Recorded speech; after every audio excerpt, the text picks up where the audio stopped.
औरत सहरी में सभिनी खां पहिरियां जागंदी आहे ऐं सभिनी घर वारनि लाइ सहरी तयारु कंदी आहे, पर सभिनि खां आख़िर में खाईंदी आहे।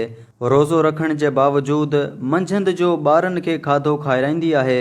पोइ 4 वॻे खां इफ़्तारी ताईं पंहिंजे ख़ानदान वारनि जे लाइ इफ़्तारी तयारु करण में लॻी वेंदी आहे। चांवर, पालक, गोश्त, चटणी वग़ैरह वग़ैरह तयारु कंदी आहे, पर उन सां गॾोगॾु इहो डपु बि हूंदो आहे त अलाए कीअं ठहियो हूंदो।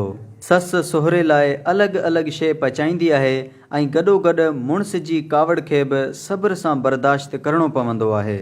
अज़ान खां पहिरियां दस्तरख़ान लॻाइण तारीफ़ त परे जी ॻाल्हि आहे, बल्कि ॿ मानियूं खाइण खां पोइ हिकु थधो गिलास लस्सी घुरण ऐं वरी ही चवण त लूणु घटि आहे ऐं ख़ासि थधो न आहे। लेकिन शिकायतुनि जे अंबार में जनाब इफ़्तारी पूरी कंदा आहिनि।